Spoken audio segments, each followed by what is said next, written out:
CPM എന്ന് പറഞ്ഞ പാർട്ടിക്കകത്ത് പിന്നെ വനിതാ പ്രാതിനിധ്യമൊക്കെ പറയും. പക്ഷേ അത് തദ്ദേശ സ്വയംഭരണ സ്ഥാപനങ്ങളുടെ തെരഞ്ഞെടുപ്പിൽ മാത്രമേ ഉള്ളൂ വനിതാ പ്രാതിനിധ്യം, പാർട്ടിയിലില്ല.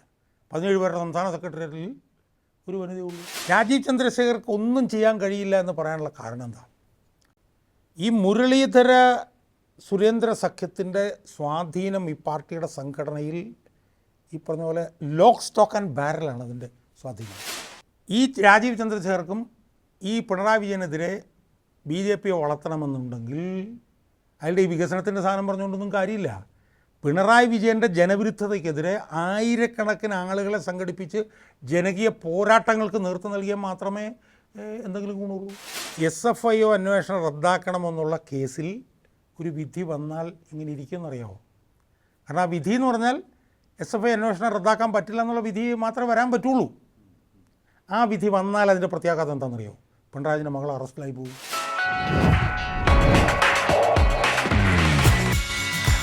നമസ്കാരം, ടോക്കിംഗ് പോയിന്റിലേക്ക് സ്വാഗതം. രാജീവ് ചന്ദ്രശേഖർ BJP സംസ്ഥാന അധ്യക്ഷനായി ചുമതല ഏറ്റെടുത്തതിന് പിന്നാലെ വിവാദവും അവിടെ വന്നിരിക്കുകയാണ്. VV രാജേഷിൻ്റെ പേരിലാണ് ഇപ്പോൾ വിവാദം ഉയർന്നു വന്നിരിക്കുന്നത്. VV രാജേഷ് കഴിഞ്ഞ ലോക്സഭാ തെരഞ്ഞെടുപ്പ് വേളയിൽ രാജീവ് ചന്ദ്രശേഖറിനെ തോൽപ്പിക്കുവാൻ വേണ്ടി പ്രവർത്തിച്ചു എന്ന പേരിൽ പോസ്റ്ററുകൾ ആണ് പതിച്ചിരിക്കുന്നത്. എന്തായാലും ഇതൊന്നും തന്നെ തങ്ങളെ ബാധിച്ചിട്ടില്ല എന്ന തരത്തിലേക്ക് എത്തിയിട്ടുണ്ട് BJP നേതൃത്വം. അവർ പറയുന്നു ഇതൊക്കെ ഞങ്ങളെ ബാധിക്കില്ല എന്നാണ്. എന്തായാലും നമുക്ക് പരിശോധിക്കാം രാജീവ് ചന്ദ്രശേഖറിൻ്റെ വരവും ഇനി അങ്ങോട്ടുള്ള BJPയുടെ പോക്കും ഏത് വിധത്തിലായിരിക്കുമെന്ന് പരിശോധിക്കാം. നമ്മോടൊപ്പം ചേരുന്നു രാഷ്ട്രീയ നിരൂപകൻ, political activist Shri KM Shajahan. നമസ്കാരം, ടോക്കിംഗ് പോയിന്റിലേക്ക് സ്വാഗതം. BJPയിൽ രാജീവ് ചന്ദ്രശേഖർ വന്നു, തൊട്ട് പിന്നാലെ ഒരു വിവാദവും വന്നിരിക്കുകയാണ്. VV രാജേഷിൻ്റെ പേരിലാണ് വരുന്നത്. VV രാജേഷ് രാജീവ് ചന്ദ്രശേഖറിനെ തോൽപ്പിക്കാൻ വേണ്ടി ശ്രമിച്ചു എന്നാണ് ആ പോസ്റ്റർ പറയുന്നത്. ഒരു ഇടവേളയ്ക്ക് ശേഷം കേരള രാഷ്ട്രീയത്തിലേക്ക് പോസ്റ്റർ വരികയാണ്. ഇതിൽ ആ പോസ്റ്ററുകൾ രാവിലെ ഞാൻ കണ്ടിരുന്നു. അപ്പോൾ അതിൽ ഈ രാജീവ് ചന്ദ്രശേഖരെ തോൽപ്പിക്കാൻ ശ്രമിച്ചു എന്നുള്ളത് ഒരു ഭാഗം മാത്രമാകുന്നുള്ളൂ. വേറെയും ചില കാര്യങ്ങളുണ്ട്. പല പോസ്റ്ററുകളും ഇംഗ്ലീഷിലാണ്. അയാളുടെ ഇൽ ഗോട്ടൺ വെൽത്തിനെ കുറിച്ചിട്ട് ED അന്വേഷിക്കണം, അയാളുടെ അനധികൃത സ്വത്ത് പിന്നെ അന്വേഷിക്കണം, പാർട്ടിയിൽ നിന്ന് പുറത്താക്കണം എന്നൊക്കെ പറഞ്ഞിട്ട് ഒരു 3-4 തരത്തിലുള്ള പോസ്റ്ററുകൾ BJPയുടെ സംസ്ഥാന കാര്യാലയത്തിന് നേരെ എതിർവശത്തുള്ള ഇതിലാണ് കൊണ്ടുവന്ന് പതിച്ചിരിക്കുന്നത്. അപ്പോൾ നമ്മളിതിൻ്റെ പശ്ചാത്തലത്തിൽ ലിയോ നേരത്തെ പറഞ്ഞ ഈ BJPയുടെ പുതിയ സംസ്ഥാന പ്രസിഡന്റ് വന്നതിൻ്റെ പശ്ചാത്തലത്തിൽ നമ്മൾ BJPയെക്കുറിച്ച് പുറകോട്ടൊന്ന് ചിന്തിച്ച് നോക്കുക.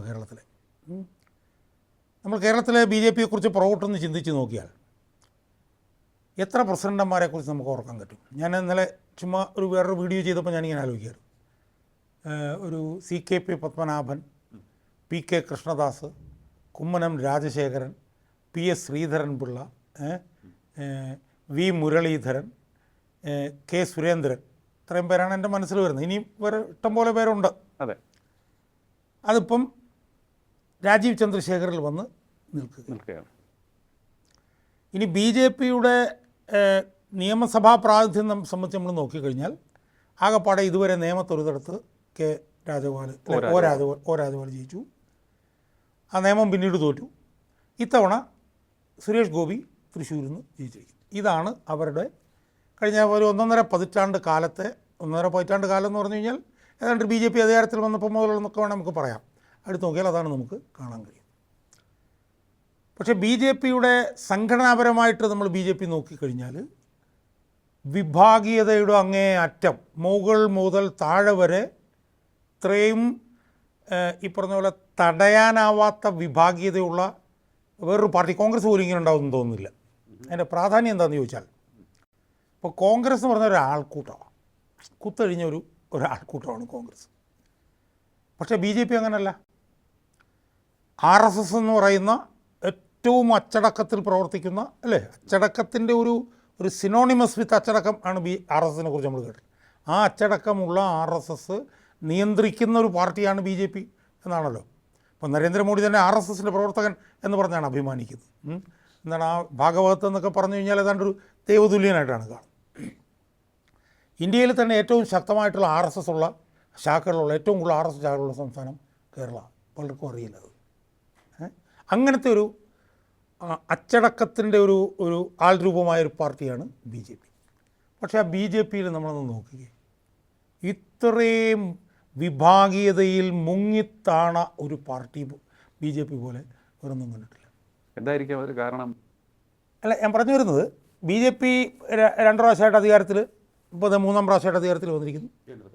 പക്ഷേ എപ്പം നോക്കിയാലും അവർക്കാർക്കും നിയന്ത്രിക്കാൻ പറ്റാത്ത ഭീകരമായിട്ടുള്ള ആദ്യാവസാനമുള്ള വിഭാഗീയതയിൽ മുങ്ങിത്താന്ന് കിടക്കുന്നൊരു പാർട്ടിയാണ് BJP, കേരളത്തിലെ BJP. അപ്പം ആ വിഭാഗീയതയുടെ പ്രതിഫലനമാണ് യഥാർത്ഥത്തിൽ ഈ രാജീവ് ചന്ദ്രശേഖറുടെ നിയമനത്തിലും ചെന്ന് എത്തിച്ചത് എന്നുള്ള വിവരമാണ് എനിക്ക് കിട്ടിയിട്ടുള്ളത്.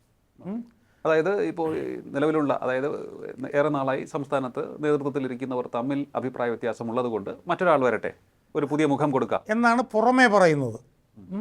ഇപ്പം നമുക്കറിയില്ല, ഇപ്പോൾ കുറേ കാലമായി ഇതിനകത്തുള്ള വിഭാഗീയത എന്ന് പറഞ്ഞാൽ എന്താ? ഒരു വശത്ത് V. മുരളീധരൻ, സുരേന്ദ്രൻ്റെ ഒരു സെറ്റ്, മറുവശത്ത് ഒരു മറുഭാഗം. ആ മറുഭാഗത്ത് ഒരു ഗ്രൂപ്പ് എന്ന് പറയുന്നുണ്ട്, 2 ഗ്രൂപ്പ് എന്ന് പറയുന്നുണ്ട്. ഇപ്പോൾ P.K. കൃഷ്ണദാസ്, MT രമേശ് എന്ന് പറഞ്ഞൊരു ഗ്രൂപ്പ് പറയുന്നുണ്ട്, ഒരു ഗ്രൂപ്പ് ശോഭാ സുരേന്ദ്രൻ എന്ന് പറയുന്നുണ്ട്, ഒരു ഘട്ടത്തിൽ പറയുന്നത് അതെല്ലാം കൂടെ ചേർന്നിട്ടൊന്നാണ് എന്ന് പറയുന്നുണ്ട്. എന്തായാലും ഇപ്പുറത്തെ ഭാഗത്ത് V. മുരളീധരനും K. സുരേന്ദ്രനും, പാലക്കാട് നിന്നുള്ള എന്താ കൃഷ്ണകുമാറും, തിരുവനന്തപുരത്ത് നിന്നുള്ള V. രാജേഷും ഇവരും കൂടെ ചേരുന്ന ഒരു സെറ്റ്. ഈ 2 സെറ്റാണ് ഇതിനകത്ത് നിരന്തരമായിട്ട് ഉള്ളത്. നമ്മൾ കുറച്ച് കാലമായി നമ്മൾ കാണുന്ന ഒരു പൊതു രീതി എന്താണെന്ന് പറഞ്ഞു കഴിഞ്ഞാൽ, ശോഭാ സുരേന്ദ്രന് കിട്ടുന്ന ഒരു അംഗീകാരം. ശോഭാ സുരേന്ദ്രനെ കുറിച്ച് വ്യക്തിപരമായോട് ചോദിച്ചു കഴിഞ്ഞാൽ എനിക്ക് അവരെക്കുറിച്ച് വലിയ മതിപ്പൊന്നുമില്ല, അവിടെ നിൽക്കട്ടെ. പക്ഷേ ശോഭാ സുരേന്ദ്രന് ഒരു പൊതു അംഗീകാരം ഒരു 1.5 വർഷക്കാലമായി ഈ BJP എന്ന് പറയുന്ന സംവിധാനത്തിൽ കിട്ടുന്നുണ്ട്. എന്തുകൊണ്ടാണ് അങ്ങനെ കിട്ടുന്നത്? കിട്ടുന്നത് എങ്ങനെയാണെന്ന് നോക്കിക്കഴിഞ്ഞാൽ, ശോഭാ സുരേന്ദ്രൻ എവിടെ മത്സരിച്ചാലും വോട്ട് കൂടും. കഴക്കൂട്ടം നിയമസഭയിൽ മത്സരിച്ചപ്പോൾ വോട്ട് കൂടി, ആറ്റിങ്ങൽ മത്സരിച്ചപ്പോൾ വോട്ട് കൂടി, പാലക്കാട് മത്സരിച്ചപ്പോൾ വോട്ട് കൂടി, ഇപ്പോൾ ആലപ്പുഴ മത്സരിച്ചപ്പോഴും വോട്ട് കൂടി.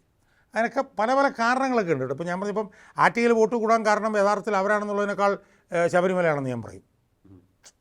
ഇപ്പോഴത്തെ തവണ ആലപ്പുഴ അവർ നിന്നപ്പോൾ വോട്ട് കൂടിയതിൻ്റെ പ്രധാനപ്പെട്ട കാരണം പിണറായി വിരുദ്ധതാണെന്ന് പറയും.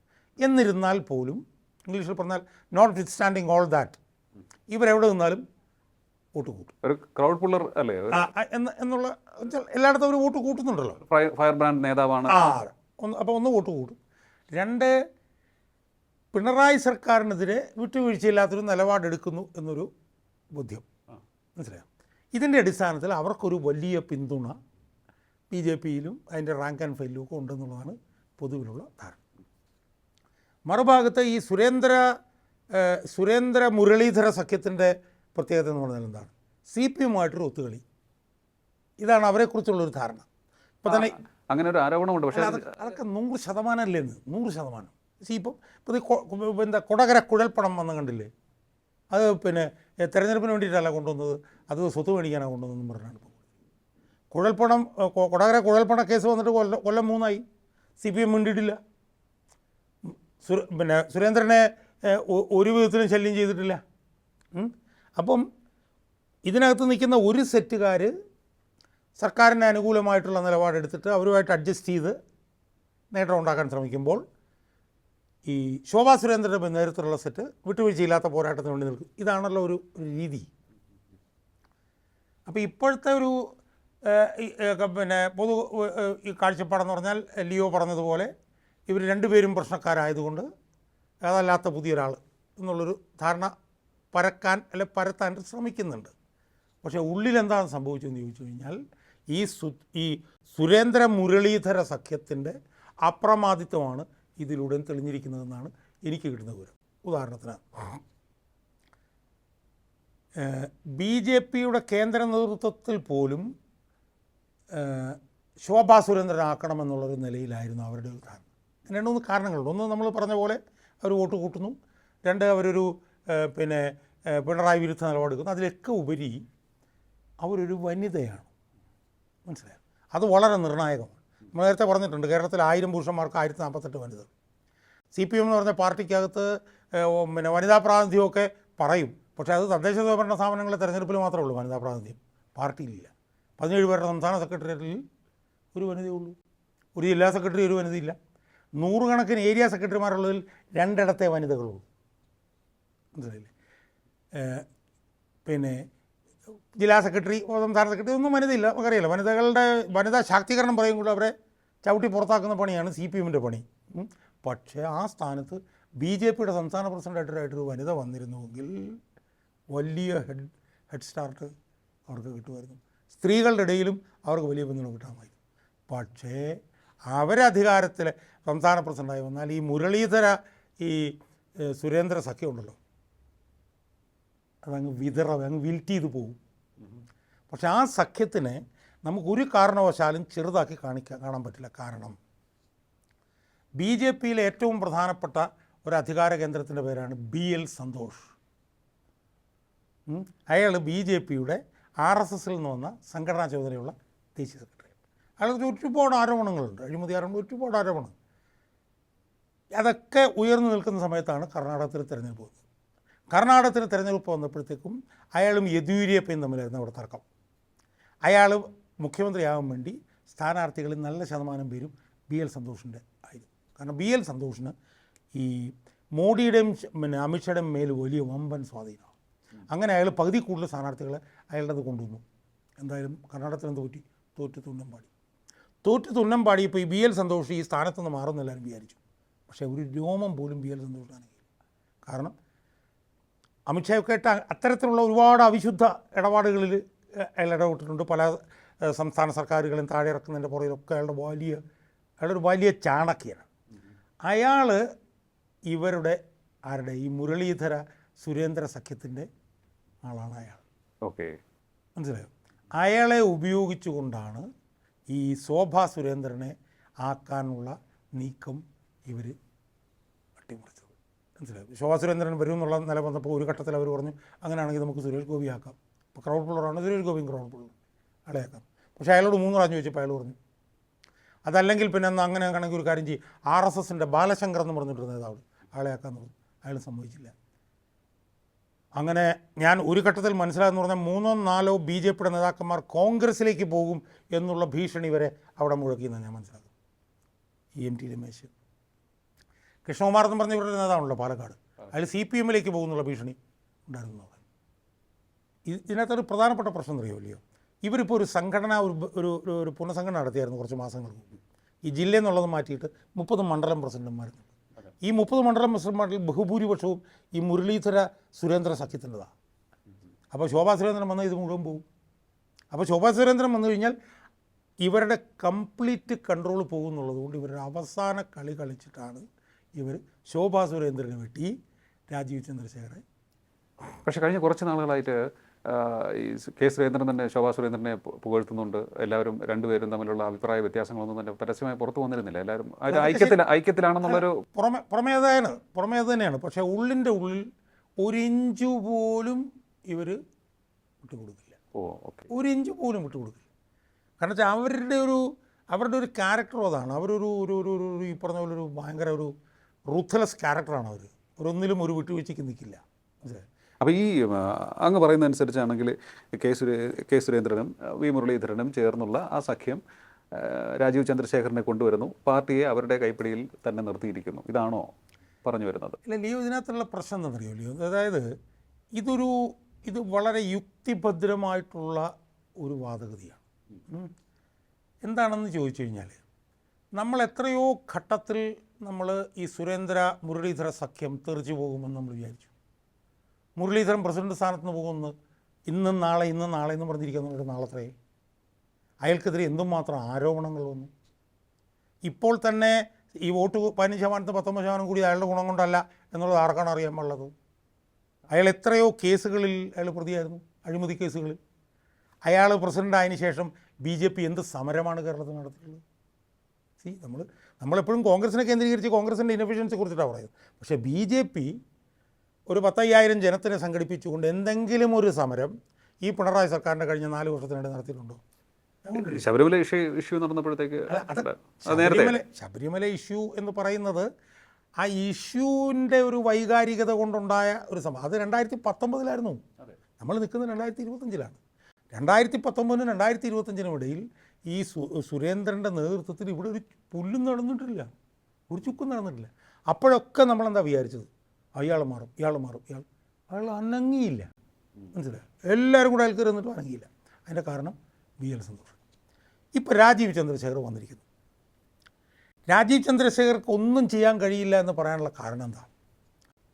ഈ മുരളീധര സുരേന്ദ്ര സഖ്യത്തിൻ്റെ സ്വാധീനം ഈ പാർട്ടിയുടെ സംഘടനയിൽ ഈ പറഞ്ഞ പോലെ ലോക്ക് സ്റ്റോക്ക് ആൻഡ് ബാരലാണ് അതിൻ്റെ സ്വാധീനം. മുകൾത്തട്ട് മുതൽ അടിത്തട്ട് വരെ അവർ സ്വാധീനം ഉറപ്പിച്ചിരിക്കുകയാണ്. ഉദാഹരണത്തിന് എത്ര വർഷം, 3-4 വർഷമായി സുരേന്ദ്രൻ ആണല്ലോ. അതിനു മുമ്പ് മുരളീധരൻ 2 ടേം. മനസ്സിലായി. അപ്പം ഒരു 8-10 വർഷക്കാലമായി ഈ സംഘടന ഇവരുടെ ഇരിക്കുകയാണ്. ഇപ്പം രാജീവ് ചന്ദ്രശേഖർ വന്നു. രാജീവ് ചന്ദ്രശേഖർ പ്രവർത്തിക്കുന്ന ആരിലൂടെയാണ്? 20 മണ്ഡലം പ്രസിഡന്റുമാർ വഴിയാണ് രാജീവ് ചന്ദ്രശേഖർ പ്രവർത്തിക്കുന്നത്. ആ മണ്ഡലം പ്രസിഡന്റുമാർ ആരുടെയാണ്? മുരളീധര സഖ്യത്തിൻ്റെതാണ് ആ 20 പേരും. മനസ്സിലായില്ലേ? പ്രധാനപ്പെട്ട പിൻ പോയിൻ്റ് ചെയ്തിട്ടുള്ള നേതാക്കന്മാരെല്ലാം അവരുടേതാണ്. അവർക്കാണ് കേന്ദ്രത്തിൽ സമ്പൂർണ്ണമായിട്ടുള്ള സ്വാധീനം. BL സന്തോഷിൻ്റെ മേലുള്ള സമ്പൂർണ്ണ സ്വാധീനം. ഈ BL സന്തോഷ് എന്ന് പറയുന്ന ആളാണ് ഈ കാര്യങ്ങളൊക്കെ നിയന്ത്രിക്കുന്നതെന്നാണ് അങ്ങ് പറയുന്നത്. കാരണം അല്ല, മോദി അമിത്ഷാ ഈ ദ്വയം പാർട്ടിയെ നിയന്ത്രിക്കുന്ന തരത്തിലേക്ക് വരുന്നില്ല എന്നാണ്. അല്ലല്ല, പാർട്ടിയെ നിയന്ത്രിക്കുന്നത് അവരായിരിക്കാം. ഞാൻ പറഞ്ഞ കേരളത്തെ സംബന്ധിച്ചിടത്തോളം ഉണ്ടല്ലോ, കേരളത്തെ സംബന്ധിച്ചിടത്തോളം ഈ മുരളീധര സുരേന്ദ്ര സഖ്യത്തിനുള്ള ഈ അപ്രമാദിത്വത്തിൻ്റെ ആണിക്കല്ല് എന്ന് പറഞ്ഞാൽ BL സന്തോഷാണ്. BL സന്തോഷിനുള്ള പ്രാധാന്യം എന്താണ്? കർണാടകം അയാളുടെ സ്വന്തം സംസ്ഥാനമാണല്ലോ. ആ സംസ്ഥാനത്ത് അയാൾ നടത്തിയിട്ടുള്ള പണി മുഴുവൻ പാളി. തെക്കേ ഇന്ത്യയിൽ അവർക്കുണ്ടായിരുന്ന ആകപ്പാടെയുള്ള ഒരു സ്ഥാനത്ത് അവർ തൂത്തെറിയപ്പെട്ടു പോയി കോൺഗ്രസ്. സ്വാഭാവികമായി അങ്ങനെ തൂത്തെറിയപ്പെടുമ്പോൾ അവിടെ നിന്നുള്ള ഏറ്റവും പ്രബലനായിട്ടുള്ള നേതാവിൻ്റെ സ്ഥാനം ഭ്രംശം വരേണ്ടതാണ്. അനങ്ങിയില്ല. അയാൾക്ക് ഒരു പ്രശ്നം ഉണ്ടായിട്ടില്ല, ഒന്നും പ്രശ്നം ഉണ്ടായിട്ടില്ല. അപ്പോൾ അത്രയേറെ സ്വാധീനം അദ്ദേഹത്തിന് മോദിയിലും അമിത്ഷായിലും ഉണ്ട് എന്നാണ്. മോദിയേക്കാൾ കൂടുതൽ അമിത്ഷായിലുണ്ട്. കാരണം കഴിഞ്ഞ 5 വർഷം നമ്മൾ എടുത്തു നോക്കിക്കഴിഞ്ഞാൽ ഏറ്റവും പ്രധാനപ്പെട്ട ആക്ടിവിറ്റി എന്തായിരുന്നു കേന്ദ്ര ബി ജെ പിയുടെ ഏറ്റവും പ്രധാനപ്പെട്ട ആക്ടിവിറ്റി എന്ന് പറഞ്ഞാൽ BJP വിരുദ്ധ സർക്കാരുകളെ താഴെ ഇറക്കുന്നു. എത്രയോ സംസ്ഥാനങ്ങൾ നമുക്കറിയാലോ. ആ സംസ്ഥാനങ്ങളിലൊക്കെ BJP വിരുദ്ധ സർക്കാരുകളെ താഴെ ഇറക്കുന്നതിന് ആവശ്യമായിട്ടുള്ള മാനിപ്പുലേഷൻസ് പിൻ പോയിൻ്റ് ചെയ്തു കൊടുത്ത ആളാണ് BL സന്തോഷ്. അതുകൊണ്ട് BL സന്തോഷിനെ വിട്ടൊരു കളി അമിത്ഷായെ സംബന്ധിച്ചിടത്തോളം പറ്റില്ല. 1. 2, കേരളം എന്ന് പറഞ്ഞാൽ ഇന്ത്യയിൽ 3% സംസ്ഥാനം ഉള്ളൊരു സംസ്ഥാനം മാത്രമേ ഉള്ളൂ. ഇപ്പോൾ കേരളത്തിലുണ്ടോ ഇല്ലെന്ന് പറഞ്ഞുകൊണ്ടും വലിയ കാര്യമൊന്നുമില്ല. 400 ചില്ലാനം അല്ലെങ്കിൽ 424 അംഗ ലോക്സഭയിൽ 20 MLA-മാരെ എം പിമാരെ കേരളത്തിൽ നിന്നുള്ളൂ. അതിനകത്ത് വലിയ കാര്യമൊന്നുമില്ല. അപ്പോൾ സംഭവിക്കാൻ പോകണമെന്ന് വെച്ച് കഴിഞ്ഞാൽ രാഷ്ട്രീയം അറിയാത്ത, ഇപ്പോൾ 18 വർഷം താൻ രാഷ്ട്രീയത്തിലുണ്ടായിരുന്നൊക്കെ പുള്ളി പറയുന്നുണ്ട്. പക്ഷേ അതൊക്കെ നമുക്കറിയാമല്ലോ, രാജ്യസഭയിലൊക്കെ പോയിരുന്ന. രാഷ്ട്രീയം അറിയാത്ത, രാഷ്ട്രീയത്തിൻ്റെ പ്രാധാന്യം അറിയാത്ത, മലയാളം അറിയാത്ത ഒരു പ്രസിഡൻറ്റിനെ ഈ മുരളീധര സുരേന്ദ്ര സഖ്യത്തിന് ഹാൻഡ് ഇൻ ഗ്ലോവ് ആയിട്ട് കിട്ടിയിരിക്കുകയാണ്. അവർ അയാളെ വെച്ച്, കാരണം അയാൾക്ക് അതല്ലാതെ ചലിക്കാൻ പറ്റില്ല. മനസ്സിലായില്ലേ? ഇപ്പം ഞാൻ പറഞ്ഞു, ഇപ്പം പിണറായി വിജയൻ വെച്ച 14 ജില്ലാ സെക്രട്ടറിമാരിയ്ക്കുമ്പോൾ, പിണറായി വിജയൻ്റെ ഭൂരിപക്ഷത്തിലുള്ള കമ്മിറ്റി ഇരിക്കുമ്പോൾ അതിലൊരാൾ സെക്രട്ടറി ആയി കഴിഞ്ഞാൽ അതൊക്കെ എന്ത് ചെയ്യാൻ പറ്റും? ഇപ്പം തന്നെ CPIയുടെ സ്ഥിതി നിങ്ങൾ നോക്കൂ. MP ഗോവിന്ദൻ സെക്രട്ടറി ആയിട്ട് ഇവിടെ ഇരിപ്പുണ്ട്. പക്ഷേ പിണറായി പറഞ്ഞാലേ ഒരു ബ്രാഞ്ച് സെക്രട്ടറി പോലും ഇറങ്ങുള്ളൂ എന്ന് പറഞ്ഞതുപോലെ മറ്റൊരു MP ആവാൻ ചന്ദ്രശേഖർക്ക് കഴിയും എന്നതിനപ്പുറത്തേക്ക് ഈ മുരളീധര സുരേന്ദ്ര സഖ്യത്തിൻ്റെ ഒരു ഇഞ്ച് ഇപ്പം തന്നെ പുതിയ ഒരു കമ്മിറ്റിയെ വെച്ചല്ലോ. അതാണ് ഞാൻ ചോദിക്കാൻ വന്നത്. ഒരു പുതിയ കോർ കമ്മിറ്റിയൊക്കെ വന്നു. അപ്പോൾ അദ്ദേഹത്തിന് കുറേ ഐഡിയാസ് ഉണ്ട്. ആ ഐഡിയാസൊക്കെ ഇംപ്ലിമെൻറ്റ് ചെയ്യാൻ പോവുകയാണ്. ഈ വരാൻ പോകുന്ന 2026 തെരഞ്ഞെടുപ്പിൽ തന്നെ ശക്തമായ ഒരു ഇമ്പാക്റ്റ് ഉണ്ടാക്കും. ആ ഒരു ലക്ഷ്യത്തോടെയാണ് മുന്നോട്ട് പോകുന്നത് എന്നാണ് പറയുന്നത്. ഒരു ലോങ് ടേം അല്ല, അടുത്തുള്ള തിരഞ്ഞെടുപ്പ് പോലും തങ്ങളുടെ പ്രൈം അജണ്ടയിലുണ്ട് എന്നാണ് പറയുന്നത്. ഇത് നമ്മളൊന്ന് എടുത്തു നോക്കൂ. ഇപ്പം ഈ കമ്മിറ്റി തന്നെ മുരളീധരനും സുരേന്ദ്രനും സെറ്റുകാരാണ് കമ്മിറ്റിയിലുള്ളത്. 1. 2, ഈ കമ്മിറ്റിയുടെ അജണ്ട എന്താ? ഒരു പ്രധാനപ്പെട്ട അജണ്ട എന്നറിയോ? പിണറായി സർക്കാരിൻ്റെ വീഴ്ച എന്താണെന്ന് ഞാൻ തപ്പി കണ്ടുപിടിക്കുമെന്നാണ് പറയുന്നത്. എവിടെയൊക്കെയോ മണ്ണിനകത്ത് പൊതിഞ്ഞ് കിടക്കുകയാണ് പിണറായി വിജയൻ്റെ ഈ വീഴ്ചകൾ. അതിങ്ങനെ തപ്പി കണ്ടുപിടിക്കും. മനുഷ്യന് ഇവിടെ ഒരു മിനിറ്റ് പോലും ജീവിക്കാൻ പറ്റാതെ അവൻ്റെ കംപ്ലീറ്റ് തകർന്ന് തരിപ്പണമായി കിടക്കുമ്പോൾ ആ തപ്പി എടുക്കാൻ പോവുകയാണ്.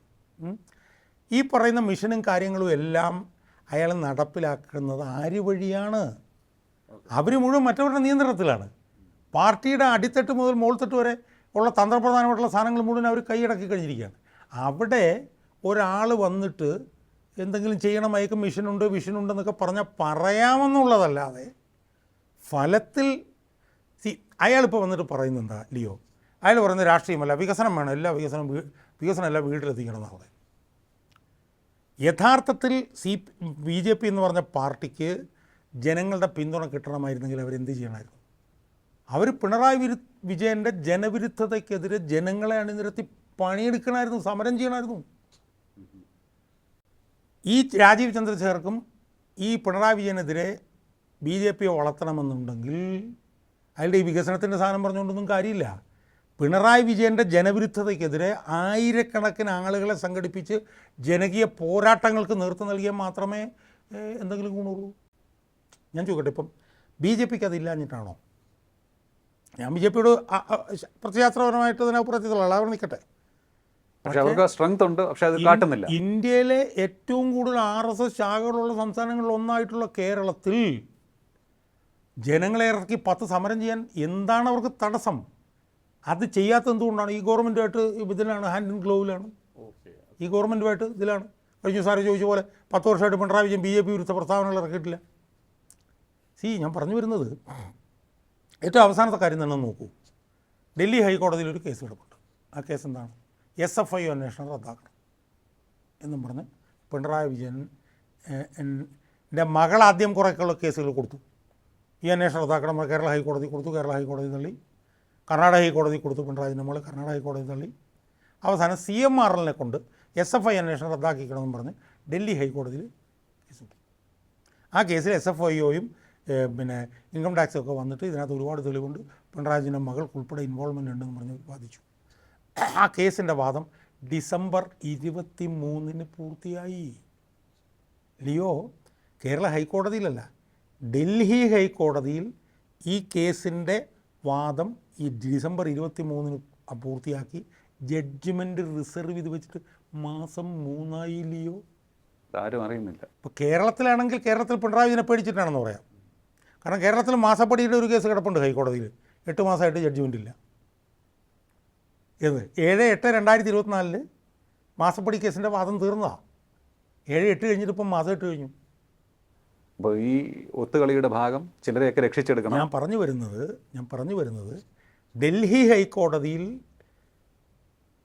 SFIO അന്വേഷണം റദ്ദാക്കണമെന്നുള്ള കേസിൽ ഒരു വിധി വന്നാൽ ഇങ്ങനെ ഇരിക്കുമെന്നറിയാമോ? കാരണം ആ വിധി എന്ന് പറഞ്ഞാൽ SFI അന്വേഷണം റദ്ദാക്കാൻ പറ്റില്ല എന്നുള്ള വിധി മാത്രമേ വരാൻ പറ്റുള്ളൂ. ആ വിധി വന്നാൽ അതിൻ്റെ പ്രത്യാഘാതം എന്താണെന്നറിയോ? പിണറായി വിജയൻ്റെ മകൾ അറസ്റ്റിലായി പോകും. കാരണം പിണറായി വിജയൻ്റെ മകളെ 2 തവണ ചോദ്യം ചെയ്ത് കഴിഞ്ഞു. ആ അറസ്റ്റിനുള്ള അധികാരമുണ്ട് SFIOയ്ക്ക്. SFIOയുടെ അന്വേഷണം തുടരാം എന്ന് പറഞ്ഞാൽ next step is to arrest the daughter of the Kerala chief minister. അതിൻ്റെ പശ്ചാത്തലത്തിൽ വേണം ഈ ജഡ്ജ്മെൻറ്റ് പുറത്തു വരാത്തതിനെ നമ്മൾ കാണാൻ. അപ്പോൾ ആ കൊടുക്കൽ വാങ്ങലാണ് നടന്നുകൊണ്ടിരിക്കുന്നത്.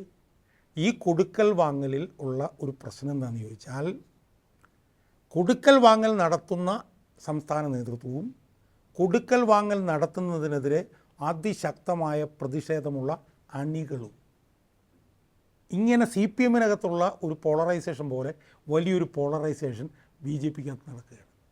അപ്പം രാജീവ് ചന്ദ്രശേഖറിന് എന്തെങ്കിലും പിടി ഈ സംഘടനയിൽ ഉണ്ടാവണമെങ്കിൽ ഈ കൊടുക്കൽ വാങ്ങൽ അവസാനിപ്പിച്ച് CPMനെതിരായി സമരം ചെയ്യുന്ന ഒരു സമര സംഘടനയാക്കി BJPയെ മാറ്റാൻ ഇയാൾക്ക് കഴിയണം.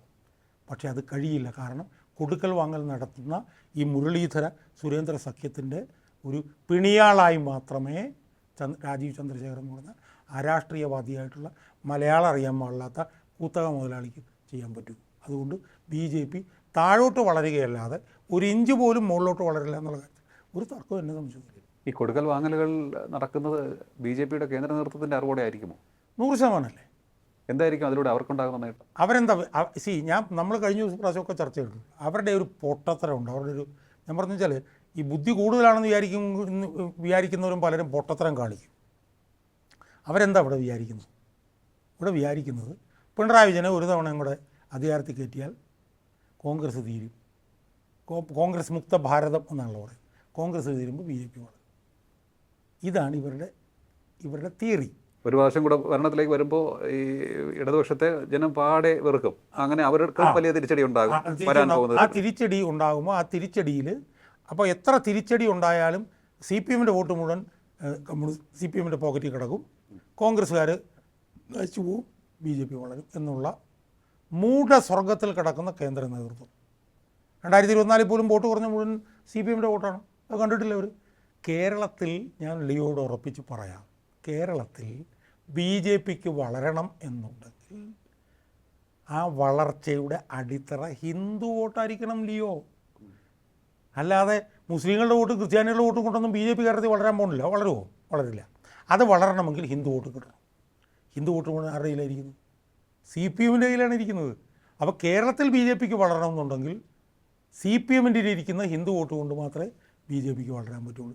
ഈ അടിസ്ഥാന തത്വം അറിയാത്ത കേന്ദ്ര നേതൃത്വത്തിൻ്റെ പൊട്ടത്തരം അവരിവിടെ നടപ്പിലാക്കി BJP പൂജ്യമായിരുന്നു. ഇനി BJP മൈനസിലേക്ക് പോകുന്നത് നമുക്ക് അടുത്ത തെരഞ്ഞെടുപ്പിലേക്ക് കാണാൻ പറ്റും. പക്ഷേ ഞാൻ ചോദിച്ചോട്ടെ, അത്രയ്ക്ക് ഒരു പൊട്ടത്തരം കാണിക്കുമോ? കാരണം ഇന്ത്യ ഭരിക്കുന്ന മുന്നണിക്ക് നേതൃത്വം നൽകുന്ന പാർട്ടി വളരെ ശക്തമായ വളർച്ച കഴിഞ്ഞ പതിറ്റാണ്ടുകളിൽ കാഴ്ചവെച്ച പാർട്ടി, അവർ ഈ കഴിഞ്ഞ ലോക്സഭാ തെരഞ്ഞെടുപ്പിൽ അവർക്ക് പ്രതീക്ഷിച്ച നേട്ടമുണ്ടാക്കാൻ സാധിച്ചില്ലെങ്കിൽ പോലും അതിനുശേഷം ആ കറക്ഷണൽ ആക്ടിവിറ്റീസ് വേഗത്തിൽ നടത്തുകയും ഹരിയാന, ഡൽഹി, മഹാരാഷ്ട്ര തുടങ്ങിയ സംസ്ഥാനങ്ങളിൽ നിരീക്ഷകരെ എല്ലാം അത്ഭുതപ്പെടുത്തുന്ന പ്രകടനം കാഴ്ചവെക്കുകയും ചെയ്ത പാർട്ടിയാണ്. അപ്പോൾ അവരെ അങ്ങനെ നമുക്ക് മണ്ടത്തരം കാണിക്കുന്നത് നമ്മൾ മനസ്സിലാക്കേണ്ട ഒരു കാര്യം, ഈ വടക്കൻ സംസ്ഥാനങ്ങളിലെ മാനദണ്ഡങ്ങൾ കേരളത്തിൽ ബാധകമില്ല. അതിൻ്റെ പ്രധാനപ്പെട്ട കാരണം എന്താണെന്നറിയാം, ഈ ന്യൂനപക്ഷങ്ങളും ഭൂരിപക്ഷങ്ങളും 50-50% ഒരു സംസ്ഥാനം വടക്കേ ഇന്ത്യയിലില്ല. വടക്കേ ഇന്ത്യയിലെ മിക്കവാറും സംസ്ഥാനങ്ങളിലെല്ലാം ഹിന്ദു ഭൂരിപക്ഷമാണ്. അപ്പോൾ ഈ ഡെമോഗ്രഫിയാണ് കേരളത്തെ വ്യത്യസ്തമാക്കുന്നത്. ഞാനതിലേക്കാണ് വരുന്നത്. ഇപ്പോൾ ഉത്തർപ്രദേശിൽ നോക്കി കഴിഞ്ഞാൽ 19% മുസ്ലിങ്ങൾ, അല്ലെങ്കിൽ അതുപോലെ മുസ്ലിങ്ങളുടെ ശതമാനം കൂടുമെങ്കിലും അവിടെയെല്ലാം ഹിന്ദു കേന്ദ്രീകൃതമാണ് സംസ്ഥാനങ്ങളെല്ലാം. പക്ഷേ കേരളത്തിൻ്റെ ഡെമോഗ്രഫി എന്താ? കേരളത്തിൻ്റെ ഡെമോഗ്രഫി എന്ന് പറഞ്ഞാൽ 50% is constituted by Hindus, upper caste, lower caste, middle class and all that.